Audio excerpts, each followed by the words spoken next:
ఈరోజు సిరిసిల్ల చౌరస్తాలో డాక్టర్ బాబాసాహెబ్ అంబేద్కర్ విగ్రహం వద్ద హలో మాలా చెలో దుబ్బాక కడపత్ర ఆవిష్కరణ కార్యక్రమానికి వచ్చేసిన సిరిసిల్ల మాల బిడ్డలందరికీ జైభీం తెలియజేస్తూ ఇటీవల 23వ తారీఖు దుబ్బాకలో జరుగుతున్న రోస్టర్ విధానం పైన మాల మీద జరుగుతున్న అన్యాయం పట్ల జరుగుతున్న కార్యక్రమాన్ని విజయవంతం చేయడానికి సిరిసిల్ల జిల్లాకు సంబంధించిన మాల విద్యార్థులు, మాల ఉద్యోగులు, కార్మికులు, కర్షకులు, అన్నలు, అక్కలు, మాల సోదరులందరూ అధిక సంఖ్యలో పాల్గొని దుబ్బాకలో జరుగుతున్న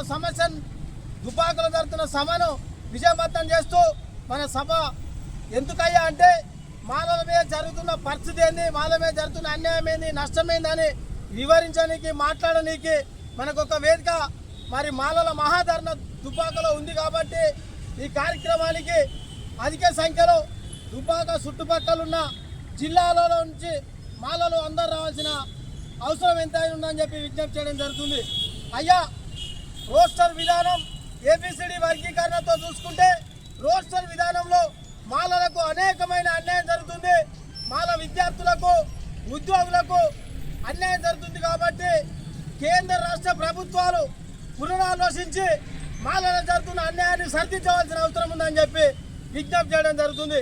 విజ్ఞప్తి ఎందుకు అంటున్నామా అంటే పార్టీలు, పాలకులు ఎవరైనా ప్రజల మంచి సూచనలు చూస్తారు కాబట్టి మేము నిందిస్తలేం, మేము తిడతలేం. ఎందుకంటే మా జాతికి అన్యాయం జరుగుతుందని విజ్ఞప్తి చేస్తున్నాం. మా విజ్ఞప్తిని కూడా మన్నించకపోతే, మా విజ్ఞప్తిని కూడా మీరు ఆలోచించకపోతే రానున్న తరంలో ఏ ఆందోళన కార్యక్రమాలు చేపట్టినా అది కేంద్ర రాష్ట్ర ప్రభుత్వాల బాధ్యత ఉంటుందని చెప్పి గుర్తు చేస్తున్నాం. డాక్టర్ బాబాసాహెబ్ అంబేద్కర్ రాసిన రాజ్యాంగాన్ని సవరిస్తూ మాలల మీద వివక్షత చూసుడు మానుకోవాలని అన్నకి అన్ని రాజకీయ పార్టీలకు విజ్ఞప్తి చేస్తూ దుబ్బాకలో జరుగుతున్న సభను విజయవంతం చేయడానికి అధిక సంఖ్యలో మన అందరం కలిసి కలవపోవాల్సిన అవసరం ఉందని చెప్పి తెలియజేస్తూ జై భీమ్, జై మాల.